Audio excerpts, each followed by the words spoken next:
महोदय, श्री नित्यानंद राय जी। गृह मंत्री अमित शाह जी की ओर से प्रस्ताव करता हूं कि दिल्ली राष्ट्रीय राजधानी राज्य क्षेत्र शासन अधिनियम 1991 का और संशोधन करने वाले विधेयक को पुनः स्थापित करने की अनुमति दी जाए।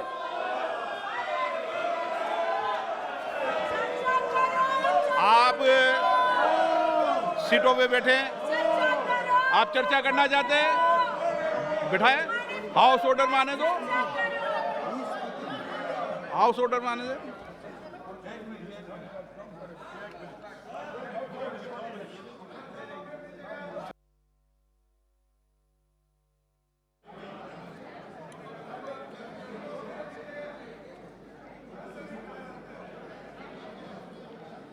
अरे ऐसे सदन है ये, माननीय सदस्य प्लीज, आप इसी विषय पर बात करेंगे। हाँ हाँ, आप मत सलाह दीजिए, बैठे सीट पे। आप जब बोलेंगे, जब सब सीट पे बैठेंगे, सब सीट पे बैठेंगे जब बोलेंगे आप। सर एक मिनट सर, सब सीट पे बैठे आप। I rise to oppose the introduction of the bill under the nomenclature the Government of National Capital Territory of Delhi Amendment Bill 2023 under Rule 72 of Rules of Procedures and Conduct of Business, as the bill vindicates the outrageous infringement of this government upon the territory of the states. It is designed of digging up a graveyard for cooperative federalism. Sir, ये विधायक निर्वाचित दिल्ली विधानसभा से सेवाओं से संबंधित मामलों को कानून बनाने की शक्ति को वापस ले लेता है। बड़े संक्षेप में 4 बिंदु पे बात करना चाहते हैं। संविधान की पॉइंट पे संविधान की 7वीं अनुसूची के तहत सेवाएं राज्य का विषय है, इसलिए एनसीटी विधानसभा को एनसीटी की सेवाओं से संबंधित सभी विषय पर बिना किसी गतिरोध अड़चन के कानून पारित करने का अधिकार होना चाहिए था। इस प्रकार यह विधायक संविधान का स्पष्ट उल्लंघन है, क्योंकि अनुच्छेद 239 के स्पष्ट रूप से दिल्ली विधानसभा को राज्य और समवर्ती सूची में सूचीबद्ध मामले पर कानून बनाने की शक्ति प्रदान करता है। इससे संविधान की अपेक्षा करने और उच्चतम न्यायालय की अनदेखी करने में केंद्र सरकार की दृष्टिकोण को बारे में गंभीर प्रश्न उठता है। इस विधायक का उद्देश्य उच्चतम न्यायालय की फैसले से ज्यादा स्थापित दिल्ली सरकार के अधिकार और उसकी स्वतंत्रता को कम करने का है। उच्चतम न्यायालय के फैसले को बदलने की कोशिश कर और दिल्ली सरकार के मामले में हस्तक्षेप कर केंद्र सरकार संघवाद के सर, आई राइज टू आप बोलना, जब बिल पे डिबेट हो तो आप जितनी देर कहेंगे आपको पर्याप्त मौका देंगे। आप अभी विषय क्या है कि विधायी पावर है नहीं, ये विषय है ना, आप विद्वान है ना। हाँ बोले आप, हाँ बोलने का जब इच्छा जब तो भी नहीं बोलने का मौका मिलेगा। आपको पर्याप्त, ये क्या बात है सर? बोलेंगे सर, ये 4 संक्षिप्त 4 बिंदु पे सर, एक बिंदु आप पता नहीं, आप माइक दिया माइक चालू है आपका? नहीं, ये तो अभी चालू किया सर, दोबारा पढ़ना पड़ता है। आदत मत बनाओगे हमेशा। इस विधेयक का उद्देश्य उच्चतम न्यायालय की फैसले से यथा स्थापित दिल्ली सरकार के अधिकार और उसकी स्वतंत्रता को कम करना है। उच्चतम न्यायालय की फैसले को बदलने की कोशिश कर और दिल्ली सरकार के मामलों में हस्तक्षेप कर केंद्र सरकार संघवाद के उस महत्व को कमजोर करना चाहती है जो हमारी मजबूत और कार्यात्मक लोकतंत्र के लिए आवश्यक है।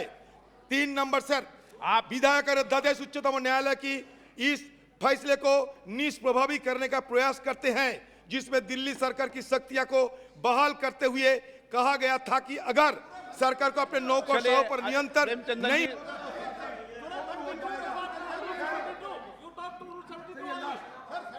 कॉम्पिटेंस के बारे में सिर्फ बोल सकते हैं सर, और कॉम्पिटेंस के बारे में नहीं बोलता है तो तुरंत कंसिडरेशन करने के लिए बोल दीजिए। हम मेरिट पर चर्चा करने के लिए हम तुरंत तैयार हैं। एन के प्रेमचंदन जी, यस, आपका विषय, आप तो इस विषय पर लास्ट सर, ये विधायक दिल्ली में उपराज्यपाल के अधिकार का विस्तार करता है। ये दिल्ली सरकार और संघ सरकार के बीच संबंधों को सरोकार में उपराज्यपाल के विवेकाधीन अधिकार का विस्तार करता है। प्रेमचंद्र जी, उपराज्यपाल और मुख्यमंत्री। Thank you very much speaker sir. हमेशा सदन की नियम प्रक्रिया के तहत आप बोले। जब एक नहीं माननीय आप नेता हैं, मैं पर्याप्त अवसर आपको पर्याप्त समय दूंगा जब बिल पर डिटेल चर्चा होगी, कोई दिक्कत नहीं। लेकिन सदन नियमों प्रक्रियाओं के तहत है, जिस विषय पर आप आपत्ति करना चाहते हैं उस विषय पर आपत्ति बोलें, नियमों के तहत बोलें। Sir, No. I vehemently oppose. Sir, I vehemently oppose the Government of National Capital Territory of Delhi Amendment Bill 2023 on 3 grounds. आप तो नियम से बोलोगे ना? हम नेम से बोला है, हाँ, रूल्स की बात बोलना। रूल्स के बाद बोला है। Sir, Rule 72(2) of the Rules of Procedure and Conduct of Business in Lok Sabha, I am questioning the legislative competence of the government in having the legislation of the bill number 1. Sir, it is against the principles of federalism which is being envisaged by the Constitution of India. Sir, federalism is one of the basic features of Indian Constitution. An elected government in the state of Delhi, it is not having the administrative and legislative control over the bureaucrats means the government has, there is no meaning in having the government of Delhi. That is why I am saying that it is absolutely taking away, sir, taking away the administrative and legislative control by the bureaucrats and the the political leadership and the elected. No, Sir, no. sir, please, second point. क्या सुने आपकी? आप 72 के नियम में बोलो, व्यवस्था दे रहा हूं आपको। Sir, this is going to override the Supreme Court judgment dated 11th May 2023 Government of NCT Delhi versus Union of India. Sir, let me read the Supreme Court judgment. The Supreme Court judgment says that the state government. No, this is I am talking on the legislative competence. Prahlad Joshi ji, I am talking on the legislative. Sir, Rule 72 says, if a motion to leave the introduced the bill is opposed, the speaker, if thinks fit, after permitting the brief statement from the member who opposes the bill, the motion and the member who moved the motion may without further debate put to the motion, provided that where the motion is opposed on the ground that bill initiate the legislation outside the legislative competence of the House, the speaker may permit the full discussion. Sir, it doesn't, Parliament is fully competent to pass this bill. If they want to talk on the merit, let them discuss when there is a consideration and passing, sir. Sir, the second point is, it is overriding the Supreme Court judgment dated 11 May 2023. The Supreme Court judgment is very clear that Delhi state government is having absolute power, administrative as well as the legislative supremacy is with the state government of Delhi. The intent of this bill is to override the Supreme Court. Sir, the third point. Sir, the third point. Please. Why you are having it? Sir, the third point.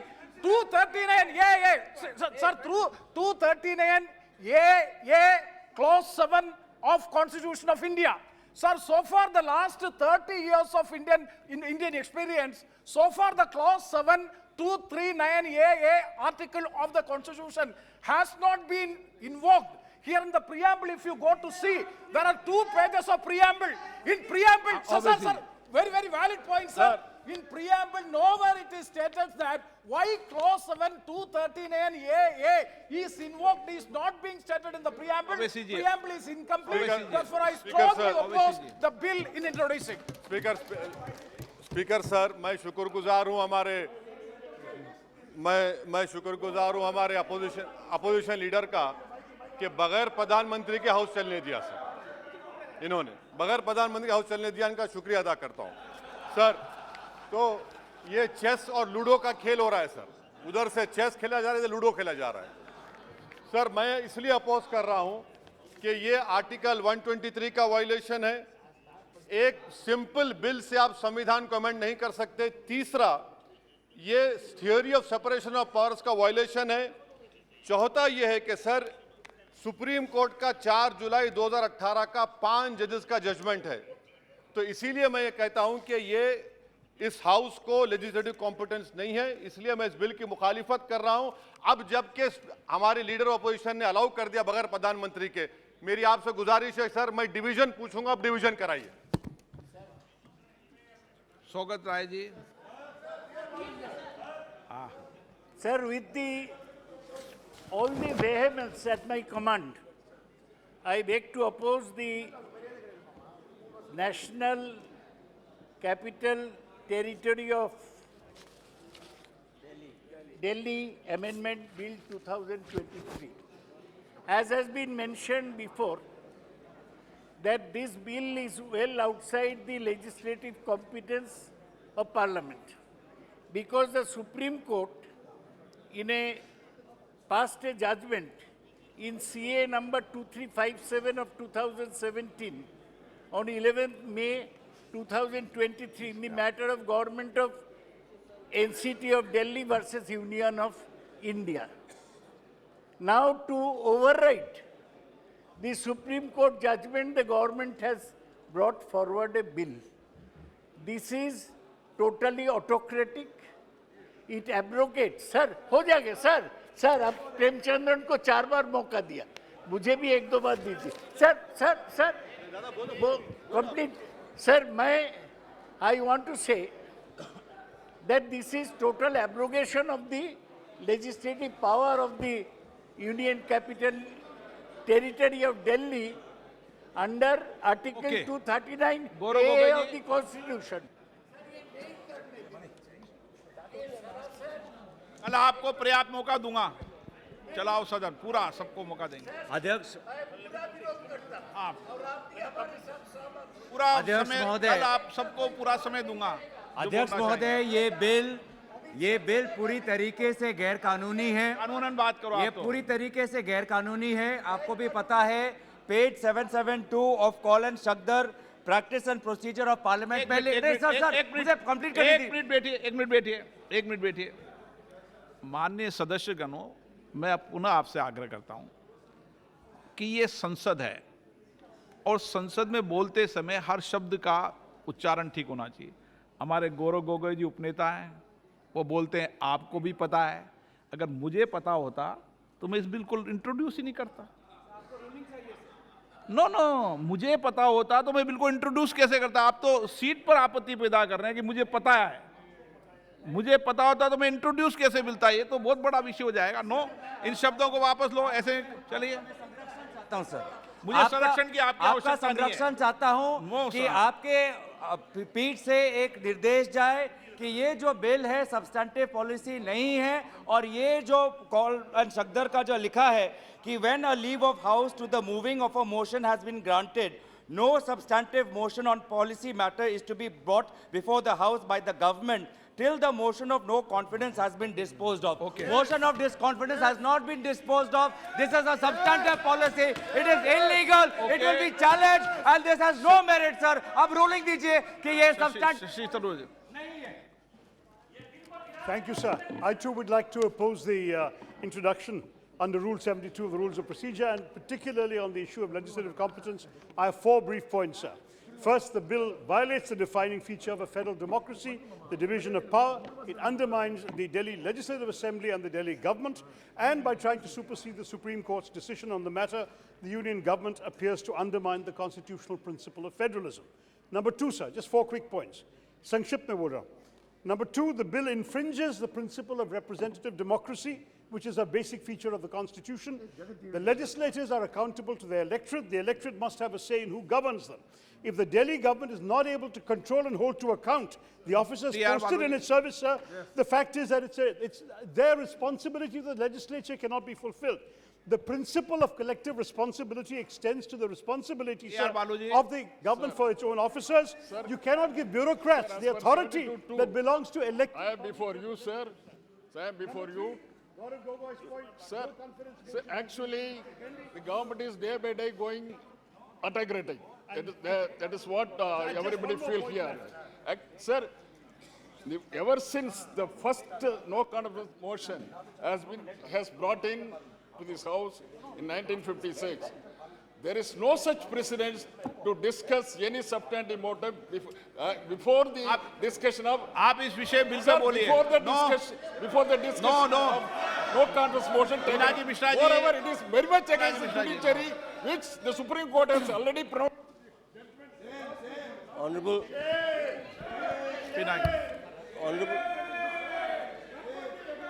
Pinaki Mishra. Honorable Speaker, sir. Honorable Speaker, sir, There are some very, very erudite members of parliament here who know the law well. I'm surprised that when legislative competence is being discussed under under Rule 72 proviso, that there is no advertence at all to the actual Supreme Court judgment or the order which the Supreme Court has passed, a speaking order of 7 pages the Supreme Court has passed in the writ petition filed by the State of Delhi against Union of India. Now, kindly see what the Supreme Court in para 95 has said. It concludes about legislative competence. Please understand, the court says, however, if Parliament enacts a law granting executive power on any subject which is within the domain of NCTD, the executive power of the LG shall be modified to the extent as provided in that law. Government has brought out a law now pursuant to a Supreme Court empowering it. So how can you challenge legislative competence? How do you I can understand you vote against it. You can vote against it. You can vote no. On a point of law. On a point of law, you cannot. On a point of law, you cannot challenge this. Legislative competence is there. Okay. माननीय गृह मंत्री जी,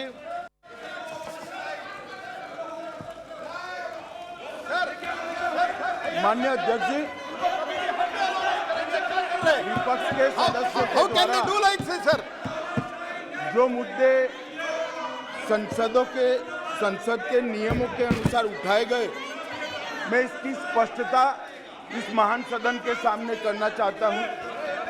माननीय अध्यक्ष जी, 239 क और क के अंतर्गत ख, इसमें स्पष्ट उल्लेख है संविधान में कि उपखंड क की किसी बात से संघ राज्य क्षेत्र या किसी भी भाग के लिए किसी भी विषय के संबंध में इस संविधान के अधीन विधि बनाने की संसद की शक्ति का अल्पीकरण नहीं हो सकता। इसका मतलब है हमारे संविधान ने इस सदन को संपूर्ण सत्ता दी है कि दिल्ली राज्य के लिए किसी भी कानून को लेकर आने की। दूसरा मुद्दा उठाया गया सुप्रीम कोर्ट के जजमेंट का, जो हमारे माननीय सांसद बीजेडी के बताया, सर्वोच्च न्यायालय के पैरा 6 जजमेंट के पैरा 6, 95 और पैरा 164 F, इसके संबंध में सर्वोच्च न्यायालय ने स्पष्ट किया है कि संसद दिल्ली संघ राज्य क्षेत्र के लिए कोई भी कानून बना सकता है। अतः ये सारे जो ऑब्जेक्शन लिए गए हैं वो राजनीतिक है, इसका कोई संवैधानिक आधार नहीं है। संसद के नियमों के आधार पर भी इसका कोई आधार नहीं बनता है, इसीलिए इस बिल को संसद के सामने पेश करने की अनुमति दी जाए। माननीय सदस्य, मैं आपको फिर कह रहा हूं, आपको पर्याप्त मौका दिया, आपका ये व्यवहार उचित नहीं है। मैं फिर बता रहा हूं आपको, देश पूरा देख रहा है, आप संसद के अंदर इस तरीके का व्यवहार करते हैं, ये उचित नहीं है।